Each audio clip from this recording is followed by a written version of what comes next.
Amoy forever. Amoy LQ. Amoy Nucala Berry Blooms. Amoy Kala, amoy good vibes.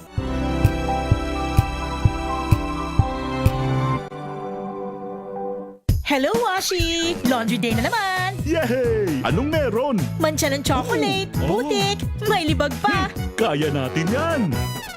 With Pride Washing Machine Detergent, may triple stain-away formula. Tanggal ang makapit, madikit, at madupit na dumit mancha. Kaya easy-easy ang labada. Mula noon hanggang ngayon! All you need is pride. All you need is pride. ACS.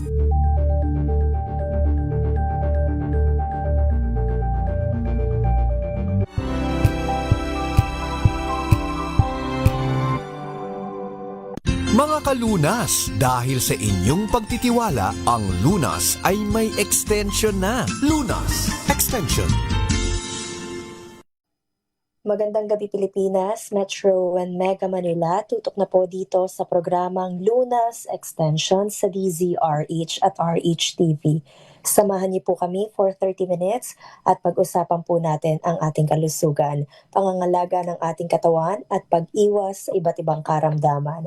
Makakasama po Elanie Bensal at ngayong gabing ito sasamahan nga rin po tayo ng ating pinagkakatiwalaang family at integrative medicine specialist. I-welcome po natin Dr. Irene Lim. Good evening po at how are you? Good evening, Eli, and also to our listeners and televiewers. Hoping that you are all in good condition and good health. Yes, magandang pangangatawan at kalusugan hangad nga po namin, lalong-lalo na ngayong sunod-sunod na celebration. Advance Happy Valentine's, Doc, and Advance Happy Chinese New Year. Okay, medyo nakalimutan kong Valentine's na. Happy Valentine's po sa inyong lahat. Ngayon daw pag-uusapan po natin, hindi naman po may kaugnayan sa puso, pero maaaring may kaugnayan sa puso. CKD and pain reliever. Aware na Yes. tayo sa CKD, Doc, yung tinatawag nating chronic kidney disease. Pero ano naman po ba yung tinatawag nating NSAID? Okay, NSAID means non-steroidal anti-inflammatory drug. Marami ang may hindi alam na ang pag-inom ho panay-panay ng pain reliever ay nakasisira ho sa kidney. Actually, meron kami isang pasyente lately na may arthritis siya. So, inaaraw-araw niya talaga. And ngayon ho, CKD na siya because he doesn't know na ganun po. Kaya hinay-hinay ho sa pag-inom ng pain reliever. And also, to some naman na nakakaalam, ang alternative na ginagamit nila is paracetamol. Now, paracetamol is also not safe if taken long-term tsaka higher dose. Ang tama naman ho ng paracetamol sa liver. Okay? So, walang patunguhan yung taong may mga pain. No? And to some, kinocombine ho ang tramadol plus paracetamol. So, mas maganda ho, tanggalin nyo na yung paracetamol and ang tramadol because tramadol has no side effect sa liver and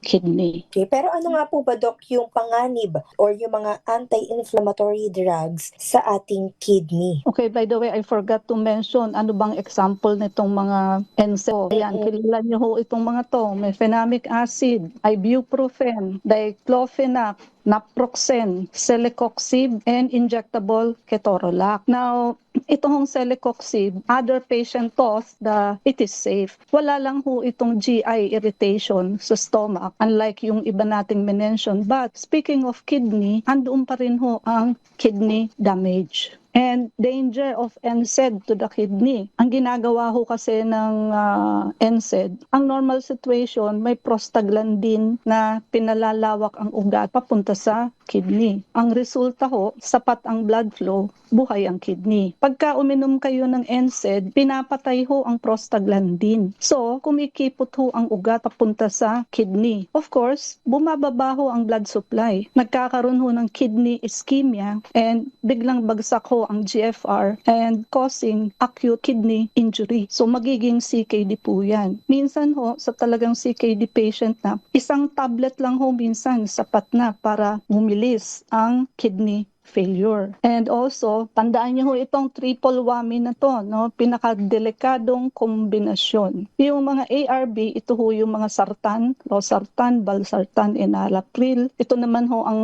ACE inhibitor, yung enalapril. So sartan and pril. Pag naka-maintain ho kayo sa ganyan, sa pang-high blood ninyo, tapos so may diuretic kayo, tulad ng furosemide and hydrochlorothiazide, plus NSAID. Halimbawa ho, marami kasi ang naka-ARB plus diuretic, tulad ng telmisartan plus hydrochlorothiazide. So pampaihi, kasabay ho yung ARB or ACE inhibitor. Kung nagkataong uminom ng pain reliever yung pasyente dahilan sa may masakit ho siya, no? Isa ho yan sa deadly combination. Perfect recipe ho yan for kidney shutdown. So ang ACE inhibitor or ARB ho, binubuksan ang efferent arteriole. Yung diuretic naman ho, nagkokos ng dehydration. And ang NSAID po, sinasarado ang afferent arteriole. So wala hong pasok, walang labas ng dugo. So ang resulta ho, magki-kidney collapse. Pero kanina po na-mention nyo, ang paracetamol hindi safe dahil maaaring pektuhan po nito ang ating liver. Sa paano pong paraan da-damage yung ating atay? Directly harming the liver cell itself, no? Pero paisa-isa lang naman, halimbawa may lagnat, pwede man, wag lang high dose. Halimbawa, naka-4 a day ka, tapos po 1,000 milligrams. Then you are taking it every day kasi may pain ka or yun ang ginagamit mo para sa rayuma mo. Then it becomes toxic to the liver. At sino nga po ba, Dok, yung high risk sa CKD? Okay, syempre, ang mga high risk po dito is yung mga hypertensive patient, yung mga may diabetes, elderly, dehydrated patient, and yung mga mahilig sa pain reliever. Kung daily naghe-headache, may joint pains, unti-unti ho ang CKD stage 3 bago pa mapansin. Yung mga nasa category, Doc, ng may hypertension and mataas yung blood sugar level, diabetic, is it because of their maintenance medicine para sa kanilang health condition, Doc? Kaya sila mataas o mapanganib?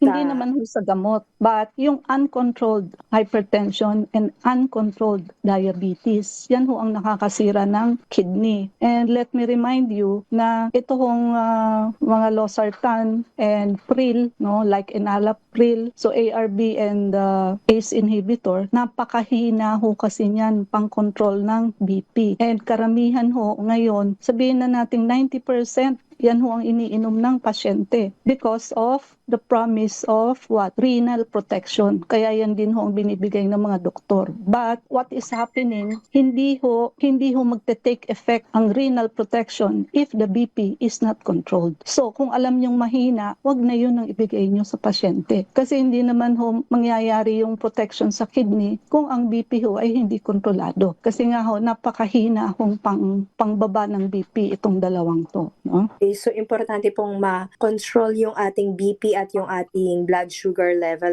at para magawa nga po yan, kailangan na magpa-konsulta tayo sa ating doktor, para maresetahan tayo ng tama tungkol sa iinumin nating gamot.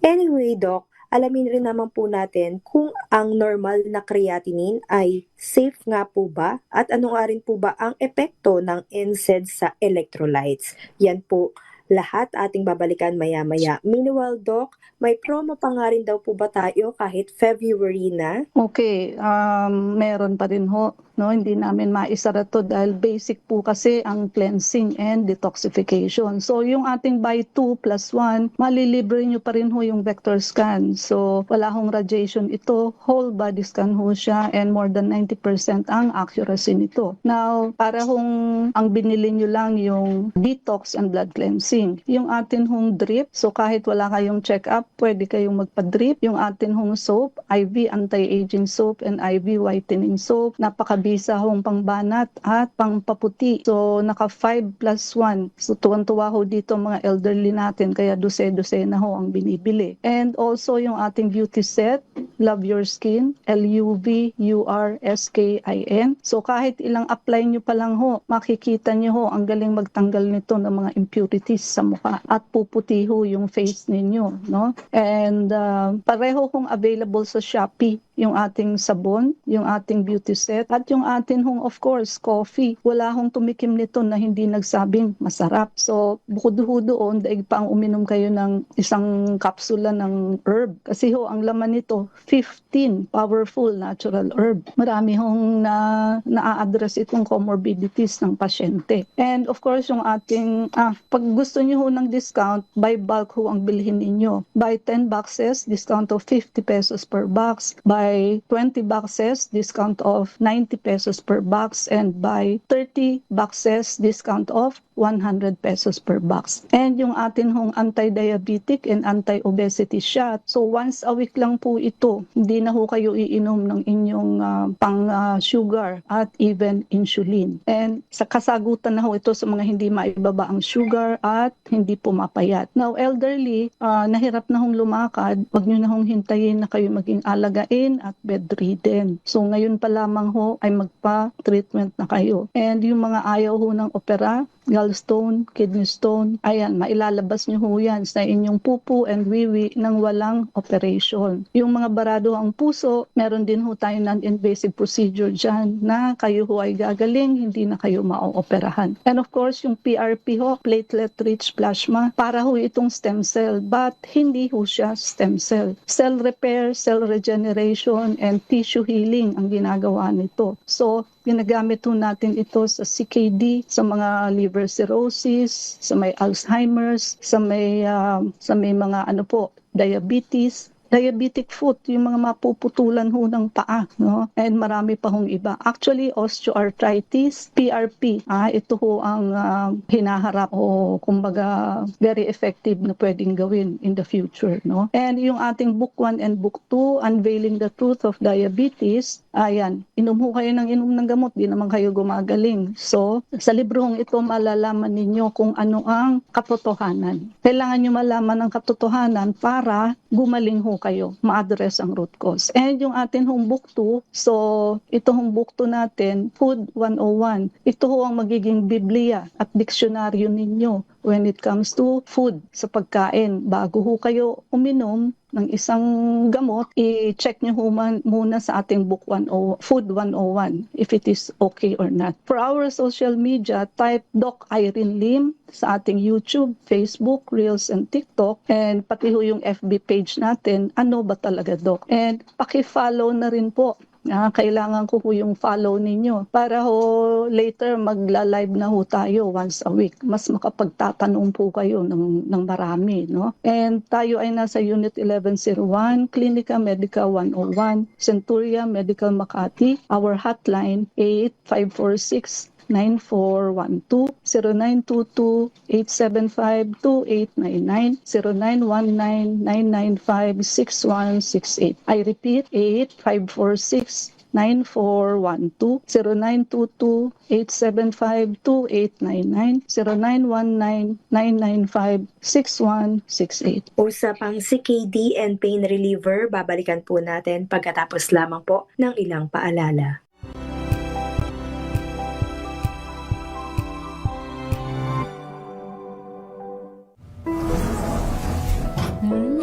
Amoy forever. Amoy LQ. Amoy New Cala Berry Blooms. Amoy Cala, amoy good vibes.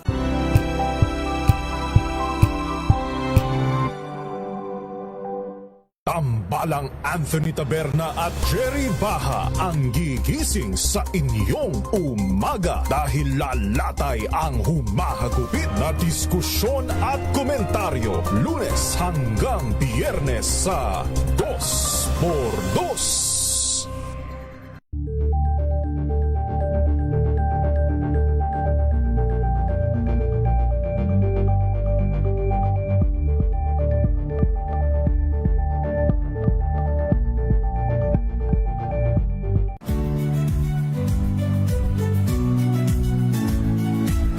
Magandang araw mga kaibigan.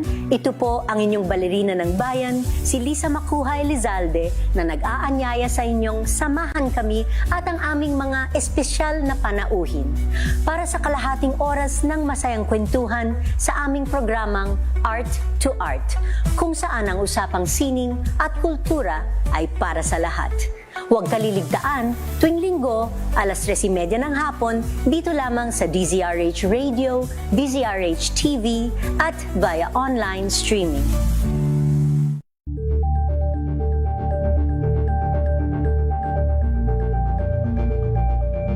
We've got you covered. From the hottest hits, exclusive interviews, kilig to the bones fan meet experience, and hataw performances of your favorite stars. Saturdays, 12 noon, dito lang sa DZRH TV.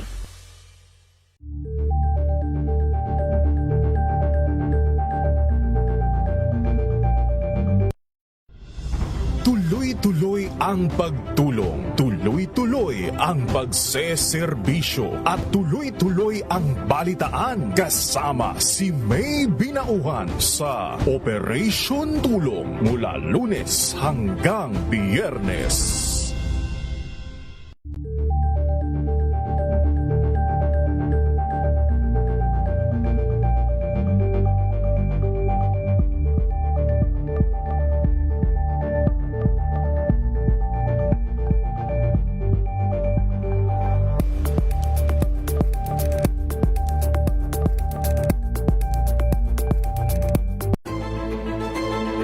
Pakikinggan ang bawat panig. When you fight for justice, think about the queer people. Kung hindi kami magkukwento, sino ang magkukwento para sa amin? Ang mga panawagan, ipababatid. Hindi talaga ito masusing pinag-aralan ng gobyerno. The women who are beaten and abused. It's time to listen to their voices. Hayan ang iba't ibang boses, mga kwento mula sa iba't ibang anggulo. Dito lang sa Point of View. Mapapanood tuwing linggo, alas 12 ng tanghali sa DZRH TV.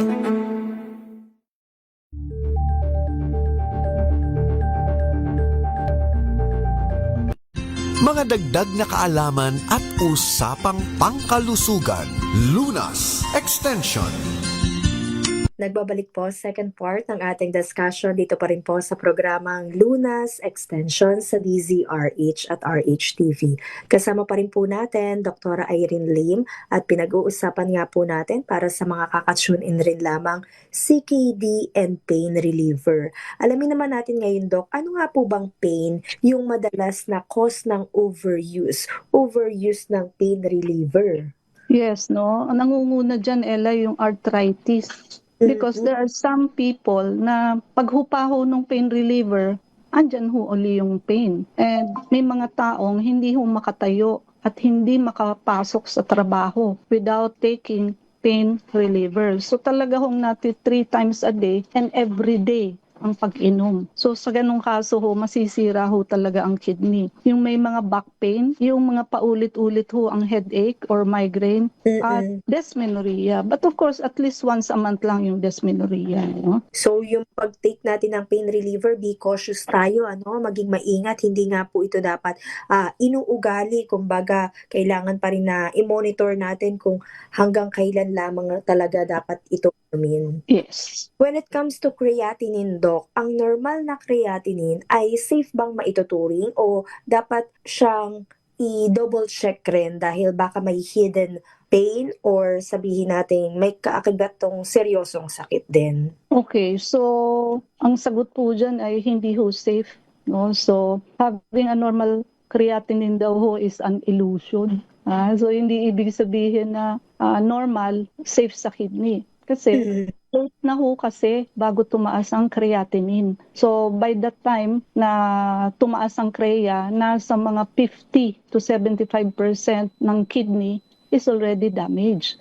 So huli na ho, may damage na pag tumaas ang creatinine ninyo. Ang problema natin, yung mga nilalagyan ng dye or contrast media ng mga imaging tests like CT scan, yung mga PET scan, yung mga angiogram, lahat ho yan may dye. And ang pinatetest, creatinine. But sabi nga natin, hindi ho basihan o hindi garantiya na normal ang creatinine ninyo, it is okay for the kidney. Kasi nga ho, late na bago tumaas ang creatinine test. So, kawawa naman ho yung mga nalalagyan ng dye kasi hindi na ho nailalabas ang ilang porsyento ng contrast media sa katawan. And it is toxic to the body.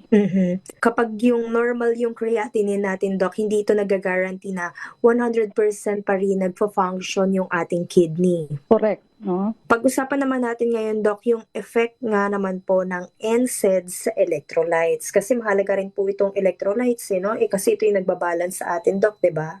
Yes, oo. Ang nangyayari ho, pagka panay ang gamit ninyo ng NSAID, nagkakaroon ho ng hyperkalemia. Tumataas ho ang potassium. Dahilan sa life-threatening ho to because of mag-a-arrhythmia ho ang pasyente. No? So, abnormal yung heartbeat. Also, kabaliktaran, magha-hyponatremia ang pasyente. Babagsak naman ang sodium. And both hyperkalemia and hyponatremia, pareho kung ano yan, makaka-cause ng mga abnormal symptoms sa pasyente. And pwede rin hong mag-fluid retention or mauwi sa heart failure ang pasyente. And lalo na, sabi nga natin kung naka-ACE inhibitor or ARB, may high blood at may sakit sa puso ang pasyente. Okay. How about NSAID mask symptoms? Ano-ano nga po ba yung karaniwang sintomas na nararamdaman po, Doc, ng pasyente or sabihin nating manifestation na rin po na pwede nating manotice? Siyempre, pagka nagbibigay tayo ng pain reliever, natatakpan ho yung talagang symptoms ng pasyente. Halimbawa, may UTI ang pasyente. So, natatakpan ho yung pain. Pagka may renal colic, natatakpan din.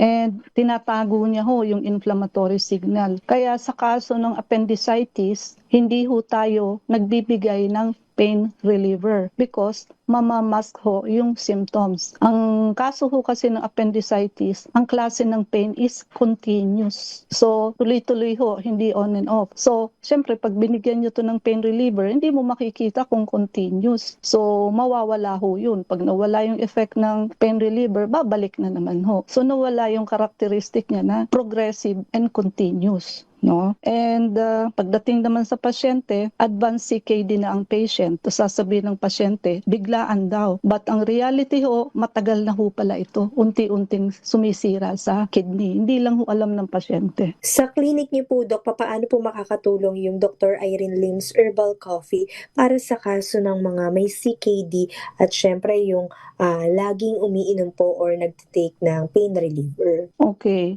So, ang ginagawa ho ng ating coffee, Dr. Irene Lim's Herbal Coffee, ay kabaliktaran ng pain reliever.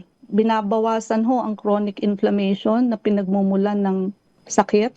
Pinapaganda ho ang blood circulation hanggang sa kidney. Tinutulungan ho ang katawan na hindi na umasa sa pain reliever at mas magaan sa kidney na pang-araw-araw ito. Kaya maraming umiinom ng ating kape, hindi na ho araw-araw masakit ang katawan. Hindi na rin kailangan ang madalas na pag-inom ng pain reliever. Mas kampante ang kidney, mas kontrolado ho ang BP. So dito ho, hindi ka lang umiinom ng kape, pinoprotektahan mo ang inyong kidney araw-araw. Para nga po, Doc, sa mga interesado pong mag-avail ng coffee, saan nga daw po ba sila pwedeng mag-reach out para sa mga interesado rin pong maging reseller? Tama ba yung term natin, Doc? Yes. Oo. So, ayan ho.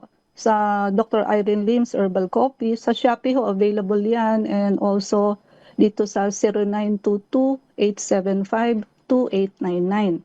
Makaka-order po kayo dyan. Tsaka yung mga free, dito ho sa number, sa Shopee ho, walang free. And ayun na nga ho, walang tumikim ho nito na hindi nagsabing masarap. And masustansya ho ito, 15 powerful natural herb ang content po nito. So, sabi nga natin, buy by bulk, So, 10 boxes, discount of 50 pesos per box. Buy 20 boxes, discount of 90 pesos per box. And buy 30 boxes, discount of 100 pesos per box, And also yung ating Book 1 and Book 2, Unveiling the Truth of Diabetes, malalaman niyo ho ang katotohanan kung bakit hindi ho bumababa ang sugar ninyo, inom ng gamot, pag hininto ho ninyo, tataas pa rin ang sugar ninyo. And Book 2, Food 101, ito ho ang magiging Biblia at diksyonaryo ninyo when it comes to food, no? Sangguniin muna ninyo sa libro bago kayo uminom ng gamot at pagkain. And by 2 plus 1, okay pa rin ho. So, detox and blood cleansing, mafi-free nyo ho yung ating vector scan. Detox and blood cleansing, yan ho ang basic para ma-address ho ang root cause ng mga sakit. Yung ating drip, kahit wala kayong check-up, pwede kayong magpa-drip. And also, lalakas ho kayo dyan, hindi lang ho gaganda. So, yung mga senior na hirap na hong lumakad, magpa-power drip po kayo para lumakas yung lakad ninyo. Also, yung ating home soap, plus 1, IV anti-aging soap and IV whitening soap. And available sa Shopee. Beauty Set, Love Your Skin, also available sa Shopee. Kahit ilang apply pa lang ho, makikita nyo na ang improvement. And yung anti-diabetic and anti-obesity shot, once a week shot lang po, no? So, kung gusto nyo makaalis sa inyong mga oral and insulin, no? At yung mga gustong pumayat. Elderly, ayan, no? So, yung mga hirap na hong lumakad at ngayon pa lamang ho, wag nyo nang hintayin na kayo maging total shutdown at maging alagain, no? So, yung mga ayaw ng opera, gallstone and kidney stone, meron ho tayong non-invasive procedure para ho matanggal ang gallstone and kidney stone ng walang opera. Pati ho yung mga barado ang puso, meron ho tayong non-invasive procedure para dito. Yung PRP ho natin, platelet-rich plasma, so para hong stem cell, but hindi ho siya stem cell. So, kukuha ho kami ng blood sa inyo, ibabalik ho namin sa inyo yung serum or liquid ng blood. Nandoon ho kasi yung mga platelet growth factors na magsa-cell repair, cell regenerate, and tissue healing. Kaya ho ginagamit natin ito sa mga sakit na may damage na ho ang organ, tulad ng CKD, yung mga diabetic foot, no? So, at osteoarthritis, sira na yung tuhod, at marami pa hong iba. Then, type nyo lang ho ang Doc Irene Lim, both sa YouTube, Facebook, Reels, and TikTok, pati na ho ang ating FB page. Ano ba talaga, Doc? And paki-follow na rin ho itong mga to para ho nire-ready na ho natin para sa ating live once a week later. And Unit 1101, Clinica Medica 101, Centuria Medical Makati. Our hotline 8546-9412, 0922-875-2899, 0919-995-6168. I repeat, 8546-9412, 0922-875-2899, 0919-995-6168. Thank you so much, Dr. Irene Lim, and keep safe always. God bless po. Safe, God bless, and good night. Maraming po, Luzon, Visayas at Mindanao. Yan po ang kabuuan ng ating discussion about CKD and pain reliever. Don't self-medicate. Huwag nga po tayo mag-self-medicate. Ugaliin po natin na magpakonsulta sa ating mga pinagkakatiwalaang espesyalista para alam po natin kung hanggang kailan at kung anong gamot po ang kailangan nating inumin. Nakasama nyo nga rin po Elanie Bensal, bumabati ng magandang gabi at magkarinigan tayo hanggang sa susunod dito pa rin po sa programang Lunas Extension sa DZRH at RHTV. Mga kalunas, hanggang bukas dito sa Lunas Extension.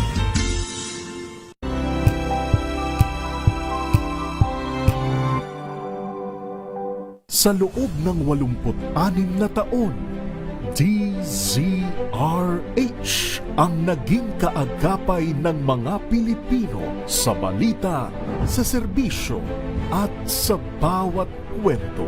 86 na taon ng tiwala at sa mga darating pang taon, mas pinalakas at mas pinagtibay para sa Pilipino.